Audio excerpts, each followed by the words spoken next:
सो हम लोग आज एक न्यू टॉपिक स्टार्ट करने जा रहे हैं अपने क्लास 11 के लिए, जो कि है वेक्टर। बेसिकली वेक्टर एक मैथमेटिक्स का टॉपिक है, हमारे मैथमेटिक्स के सिलेबस में है, जो कि मैथ्स के बच्चे उसको क्लास 12th में कवर करते हैं। बट फिजिक्स में जब हम लोग काइनेमेटिक्स स्टार्ट करेंगे या भी कोई भी चैप्टर स्टार्ट करते हैं तो उस पर हम लोग देखते हैं कि उसका वेक्टर का यूज आता है। सो अगर वेक्टर का कॉन्सेप्ट हम लोग क्लियर नहीं रहेगा तो हम लोग उस फिजिक्स में उसका यूज नहीं कर पाएंगे। तो इसलिए पहले हम लोग अपने काइनेमेटिक्स या कोई भी फिजिक्स के चैप्टर को स्टार्ट करने से पहले हम लोग क्या कर रहे हैं, वेक्टर के कॉन्सेप्ट को क्लियर करेंगे। सो आज हम लोग करने जा रहे हैं वेक्टर, और हम लोग वेक्टर में उतना तो कर ही लेंगे जितना हम लोग फिजिक्स में काम चल जाए। मीन्स हम लोग को वेक्टर के कॉन्सेप्ट के कारण फिजिक्स का प्रॉब्लम को सॉल्व करने में प्रॉब्लम ना हो। आज के क्लास में आपको उतना वेक्टर का कॉन्सेप्ट समझा दिया जाएगा। आप केवल क्लास के साथ बने रहिएगा, एंड आपको कोई भी डाउट होगा तो आप कमेंट करके आप डाउट क्लियर कर सकते हैं।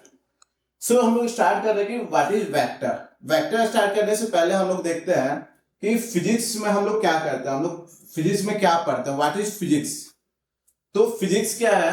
Physics is basically the study of natural phenomena, जिसमें हम लोग नेचुरल फेनोमेना को पढ़ते हैं, लाइक अर्थक्वेक या फिर the coming of light from sun to earth. तो ये सब क्या है? नेचुरल फेनोमेना, जो कि हम लोग फिजिक्स में पढ़ते हैं, और वो सर्टेन लॉ को फॉलो करते हैं। उस लॉ को हम लोग फिजिक्स में डिस्कस करते हैं। फॉर एग्जाम्पल, अगर मैं इस मार्कर को फ्रीली अगर छोड़ता हूं तो क्या होता है, ये ग्रेविटेशनल फोर्स के कारण नीचे गिर जाता है, and it is an example of natural phenomena.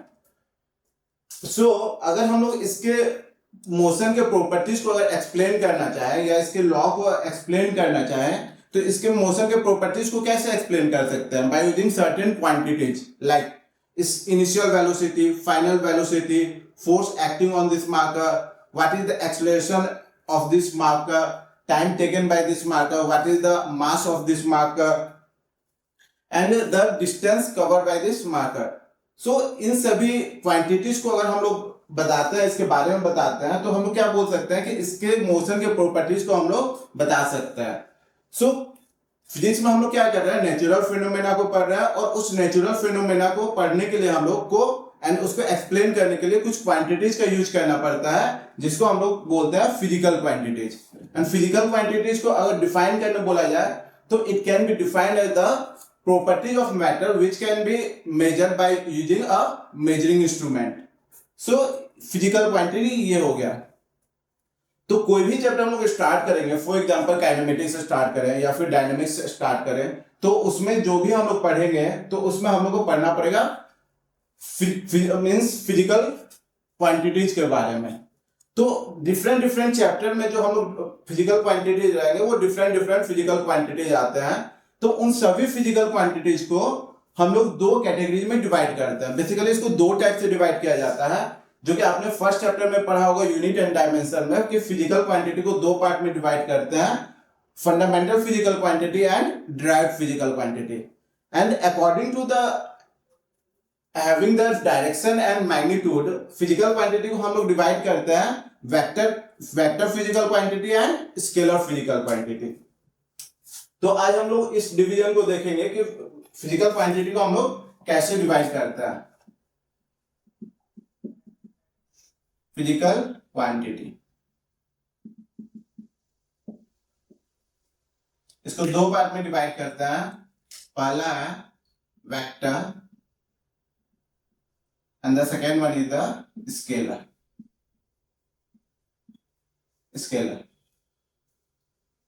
So physical quantity हम लोग समझ गए कि इसका यूज हम लोग फिजिकल फिनोमेना को एक्सप्लेन करने में करते हैं।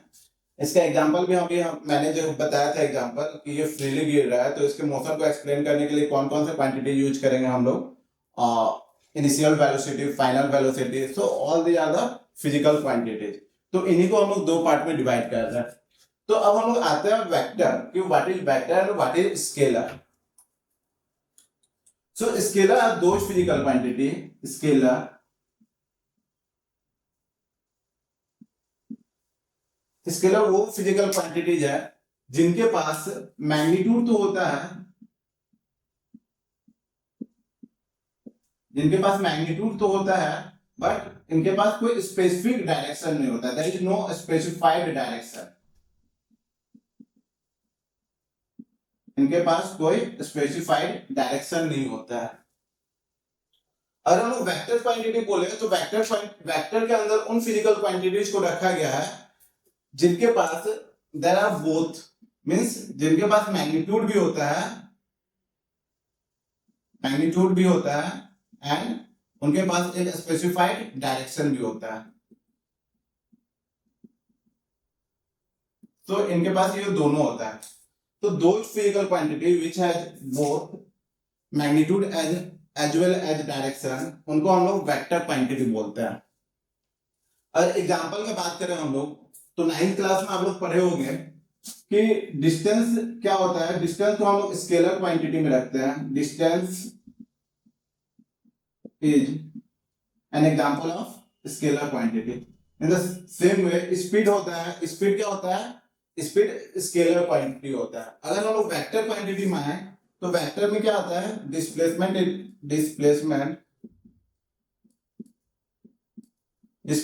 वेक्टर क्वांटिटी का एग्जांपल है। Apart from that velocity, it is also an example of vector quantity. Force, ये भी क्या है, ये भी वेक्टर क्वांटिटी है। तो ये वेक्टर क्वांटिटी क्यों है, क्योंकि इनके पास ऑब्वियसली मैग्नीट्यूड एंड डायरेक्शन दोनों होगा।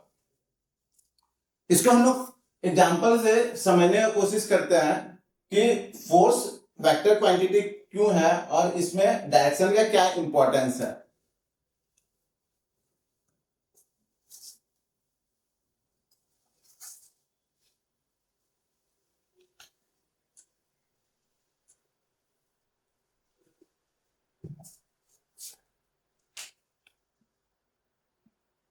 Okay, second condition of vector is कि वेक्टर जो है वो हम लोग अलजेब्रा के रूल के अकॉर्डिंग उसको ऐड या सब्ट्रैक्ट नहीं कर सकते। उसके लिए हम लोग वेक्टर एडिशन लॉ का यूज करते हैं। तो वेक्टर क्या होता है, the second property of vector is it follows the addition rule of vector. And scalar quantity के साथ क्या होगा कि इसको हम लोग ऐड एंड सब्ट्रैक्ट कर सकते हैं by using simple ordinary rule of algebra.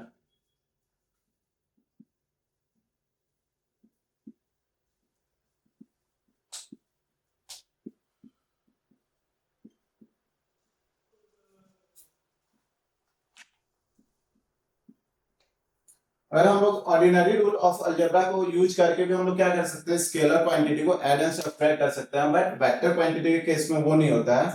और दो वेक्टर क्वांटिटीज को अगर हम लोग ऐड एंड सब्ट्रैक्ट करना चाहेंगे तो उसके लिए हम लोग क्या करना पड़ेगा, उसके लिए जो वेक्टर का एडिशन रूल है ना उसको हम लोग को यूज करना पड़ेगा। अब देखो एक एग्जांपल लेता हूं। अगर आपको बोला जाए एक मेरा एक बॉडी या एक ऑब्जेक्ट है, अगर मैं इसमें दो फोर्स अप्लाई कर रहा हूं, the value of the first force is 5 Newton and the value of the second force is 3 Newton and आपसे पूछा जाएगा what is the net value of force acting on this object, तो आपका answer क्या होगा।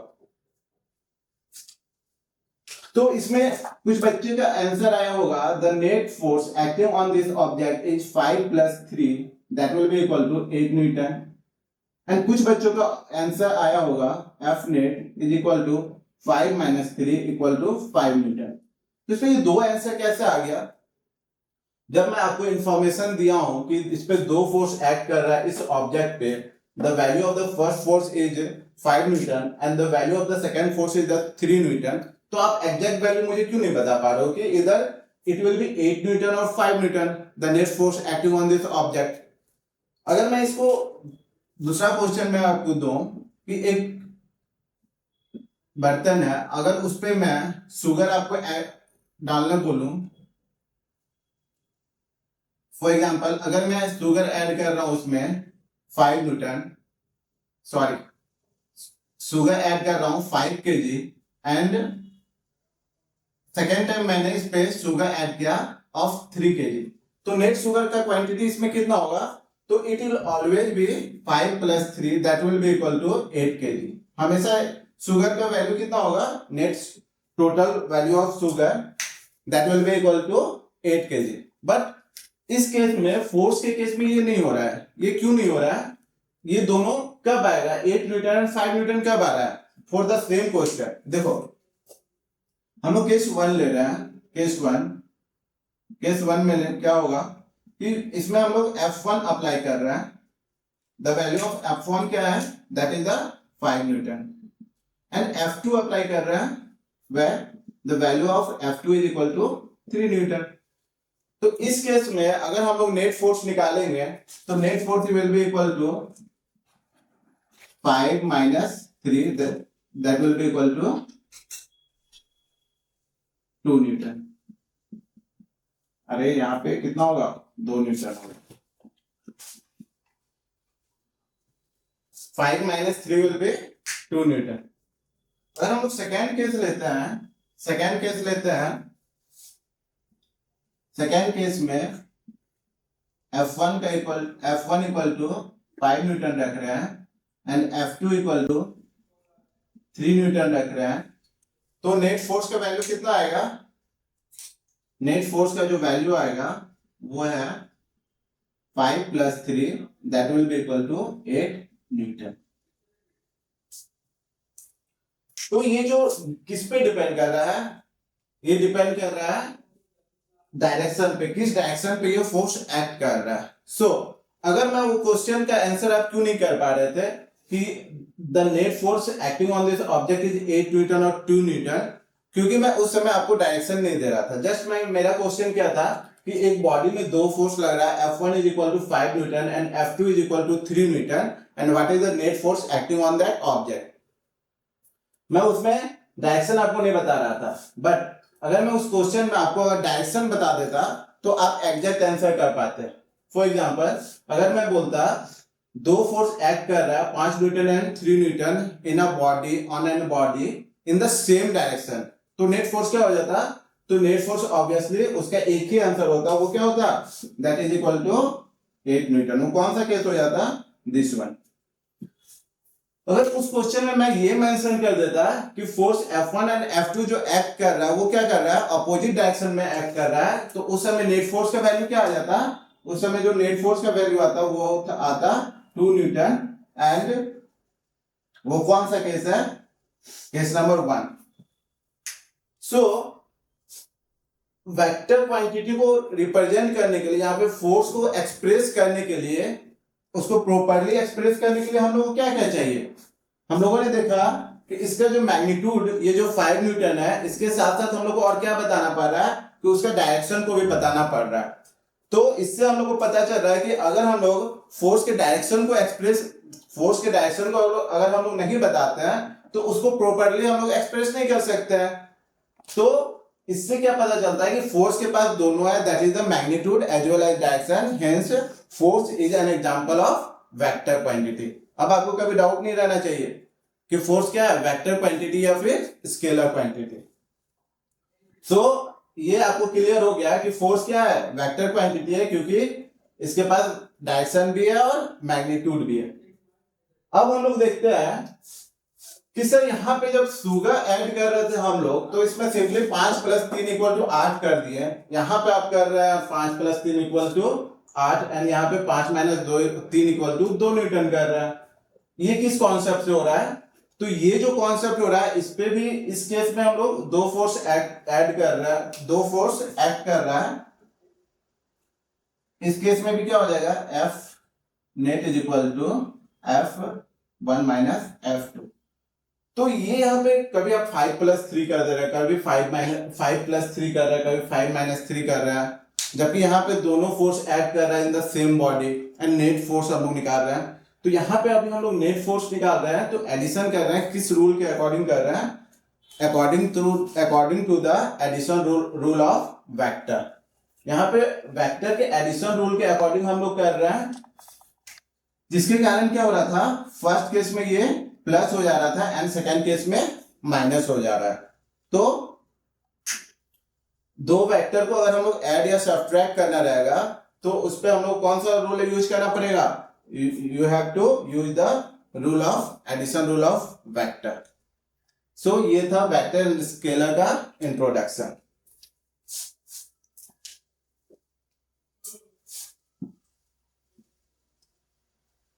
वेक्टर स्केलर क्या होता है वो हम लोगों ने समझ लिया। अब हम लोग देखेंगे कि वेक्टर क्वांटिटी को रिप्रेजेंट कैसे करते हैं, रिप्रेजेंटेशन ऑफ वेक्टर।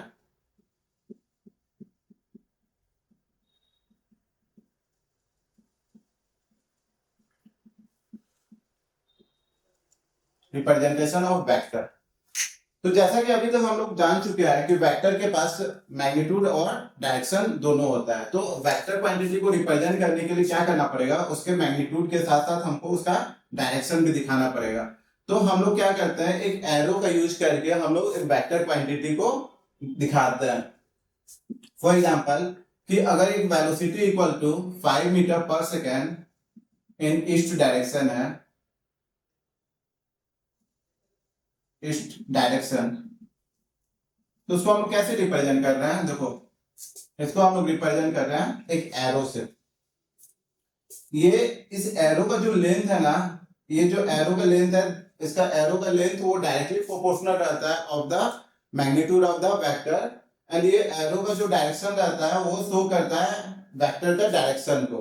तो अगर हम लोग एक एरो यूज कर रहे हैं तो एरो हम लोग एक फिजिकल क्वांटिटी का दो चीज को रिप्रेजेंट कर सकता है। वो क्या कर सकता है, उसके मैग्नीट्यूड को रिप्रेजेंट कर सकता है जो क्या रहता है डायरेक्टली प्रोपोर्शनल इसके लेंथ का रहता है, एंड इसके डायरेक्शन को भी रिप्रेजेंट कर सकता है। तो एरो का यूज करके हम लोग एक वेक्टर क्वांटिटी को रिप्रेजेंट कर सकते हैं।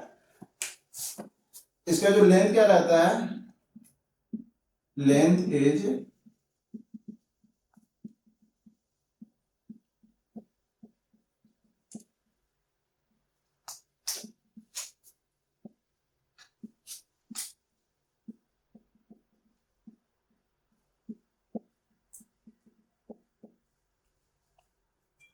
अगर इसका लेंथ अगर मैं कंसीडर करता हूं 10 सेंटीमीटर, 10 सेंटीमीटर अगर 5 न्यूटन को रिप्रेजेंट कर रहा है, और इसके लेंथ को और मैं एक एरो ले रहा हूं जिसका लेंथ 5 सेंटीमीटर रहेगा, तो ये कितने मैग्नीट्यूड को रिप्रेजेंट करेगा?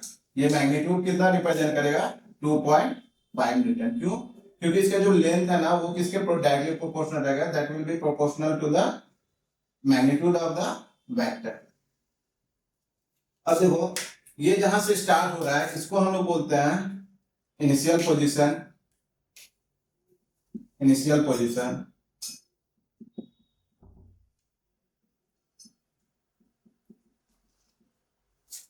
एंड इसको हम लोग बोलेंगे फाइनल पोजीशन।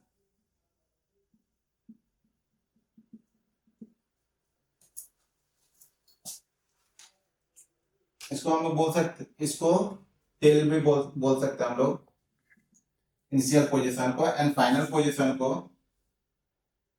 फ्रंट एंड को हम लोग बोलते हैं हेड। तो इसका जो रियर एंड है उसको हम लोग टेल बोलते हैं इस एरो का, एंड फ्रंट एंड को हम लोग बोलते हैं हेड। तो इस टाइप से हम लोग रिप्रेजेंट कर सकते हैं एक वेक्टर क्वांटिटी को। एक एग्जांपल हम लोग देखते हैं, अगर एक वेलोसिटी या फिर एक डिस्प्लेसमेंट, क्या है डिस्प्लेसमेंट, एक वेक्टर क्वांटिटी है। अगर कोई ऑब्जेक्ट मूव कर रहा है, कवर कर रहा है 5 metre displacement in north direction, उसको अगर आपको रिप्रेजेंट करने बोला जाए बाय यूजिंग एन एरो, तो हम लोग कैसे रिप्रेजेंट करेंगे? नॉर्थ डायरेक्शन क्या होता है, अपवर्ड होता है ना। तो ये हो गया इसका डिस्प्लेसमेंट का डायरेक्शन, एंड ये क्या हो जाएगा 5 मीटर। उसको हम लोग कैसे रिप्रेजेंट करेंगे? By using the length of this arrow. So इस टाइप से एरो का यूज करके हम लोग एक वेक्टर क्वांटिटी को रिप्रेजेंट कर सकते हैं।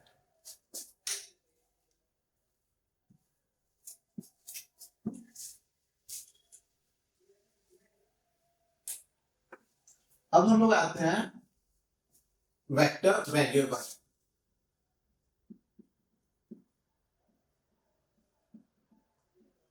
वेक्टर वेरिएबल वेक्टर वेरिएबल क्या क्या होता है, जैसे कि आप लोग मैथ्स में पढ़ते होंगे, वेरिएबल कंसीडर करते होंगे किसी का मास का, लेंथ का, तो उस टाइप से हम लोग वेक्टर वेरिएबल को जब भी मास के जैसे आपको वेरिएबल कंसीडर करना रहता था तो क्या कंसीडर करते थे, एम करते थे, M is equal to 2 kg।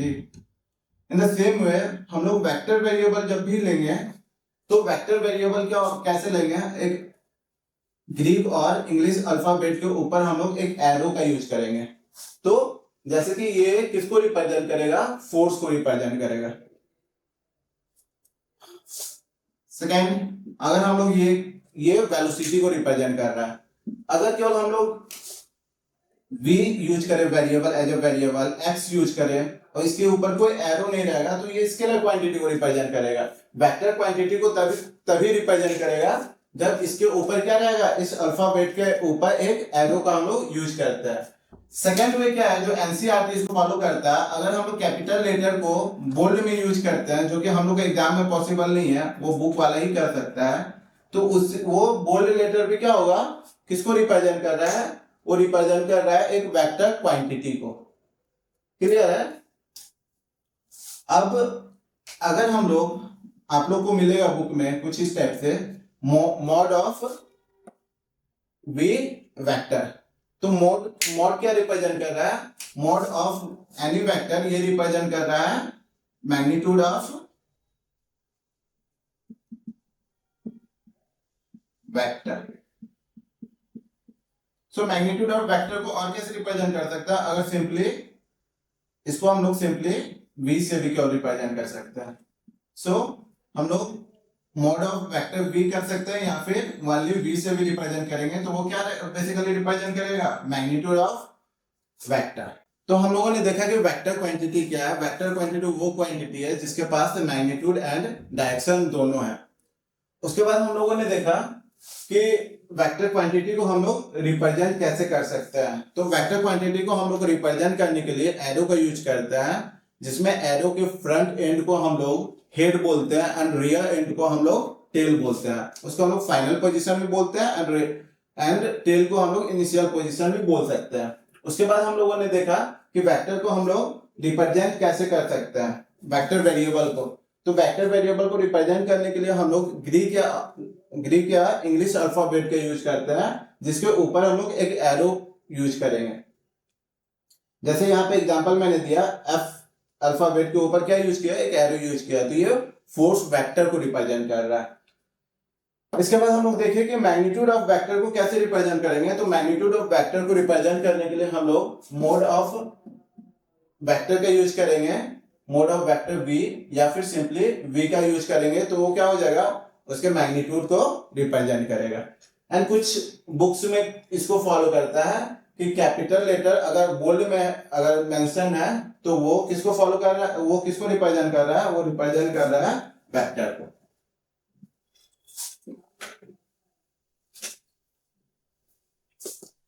इसके बाद हम लोग देखते हैं types of vector.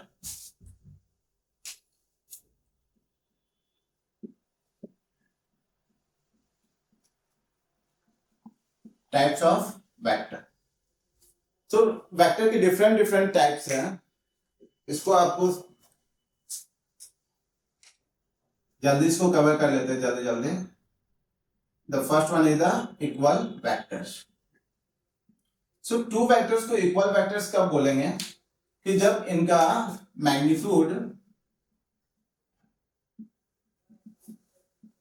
Magnitude and direction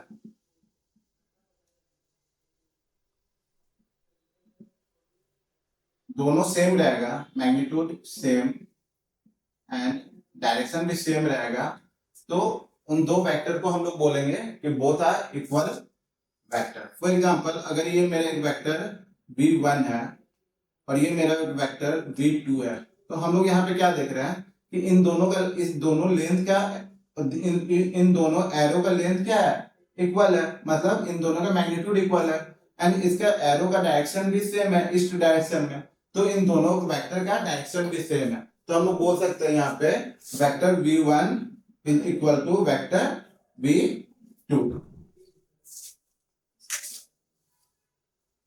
next, unit vector.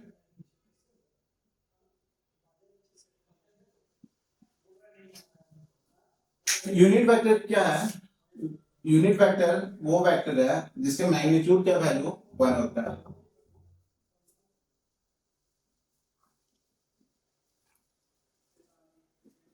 इसके मैग्नीट्यूड का वैल्यू 1 होता है और इसको हम लोग रिप्रेजेंट करते हैं इस टाइप से, ए कैप एफ कैप।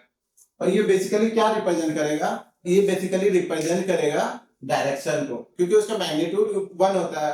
अगर मान लो ये मेरा एक वेक्टर वेलोसिटी, एक वेक्टर है 5, ओके। अगर ये एक वेक्टर है इस डायरेक्शन में जिसका मैग्नीट्यूड है 5 मीटर, सो इसके यूनिट वेक्टर क्या हो जाएगा? इसको हम 5 से डिवाइड करेंगे तो ये हो जाएगा इसका यूनिट वेक्टर। इसका डायरेक्शन सेम रहेगा एंड इसका मैग्नीट्यूड कितना हो जाएगा? इसका मैग्नीट्यूड हो जाएगा 1 metre. Next parallel vector.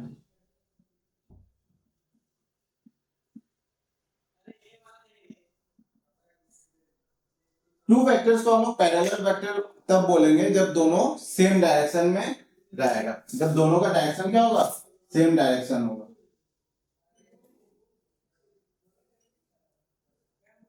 And magnitude equal हो जाएगा, सेम मैग्नीट्यूड भी हो जाएगा तो वो क्या हो जाएगा? Equal vector. And magnitude different रहेगा एंड डायरेक्शन सेम रहेगा तो उसको हम लोग क्या बोल सकते हैं? उसको हम लोग बोल सकते हैं कि ये दोनों क्या है? Parallel vector. फॉर एग्जांपल यहाँ पे v1 and v2 are parallel vector.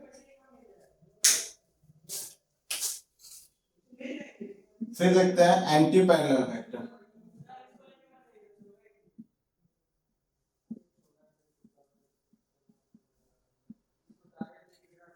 Anti parallel vector में क्या रहेगा? दोनों का डायरेक्शन अपोजिट रहेगा तो उसको हम लोग बोलेंगे anti parallel vector.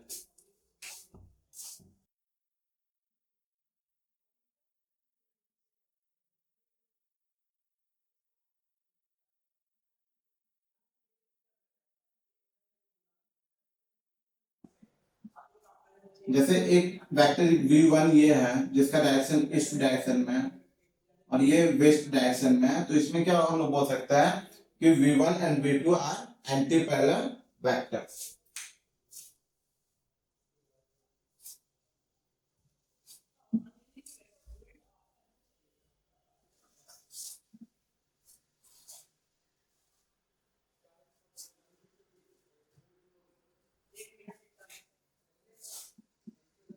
Next one is the negative vector.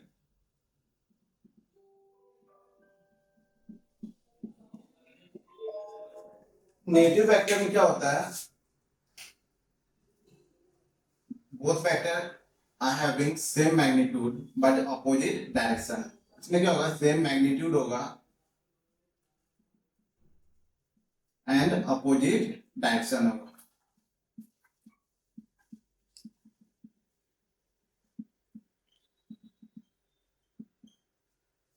सो अगर ये मेरा एक वेक्टर है 5 मीटर इन ईस्ट डायरेक्शन तो इसको हम लोग बोल रहे हैं displacement d1 is equal to this, and ये मेरा d2 है 5 with same magnitude in opposite direction.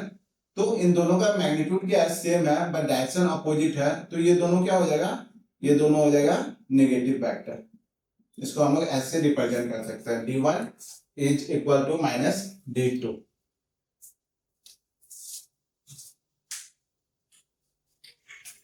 Next कोइनिशियल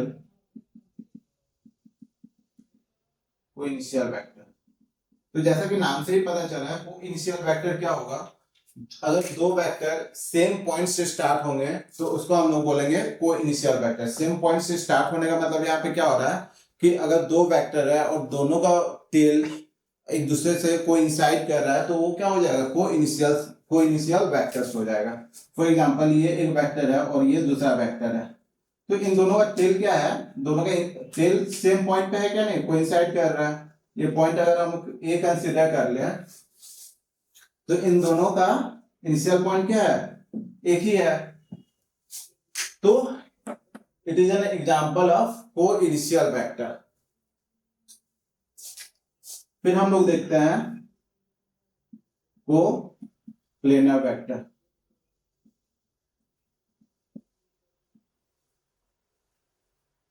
तो कोप्लेनर वेक्टर क्या होगा? कोप्लेनर वेक्टर वो वेक्टर होगा lying in the same plane.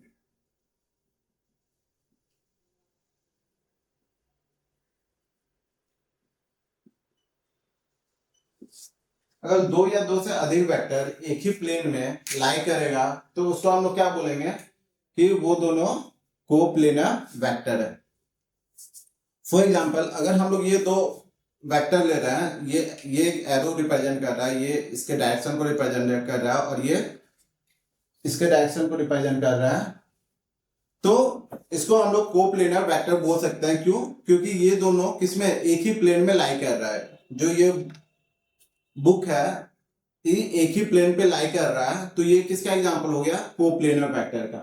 सो अगर इस पे हम लोग अगर थर्ड वेक्टर भी अगर लेके आए, थर्ड वेक्टर फॉर एग्जांपल ये थर्ड वेक्टर है, तो ये तीनों वेक्टर कोप्लेनर वेक्टर कब कहलाएगा? जब ये भी इसी प्लेन पे लाई करेगा, तब ये तीनों वेक्टर को हम लोग क्या बोल सकते हैं?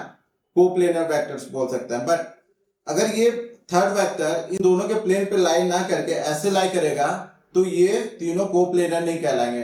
तो फिर ये दोनों कोप्लेनर कहलाएंगे। फिर ये क्या हो जाएगा?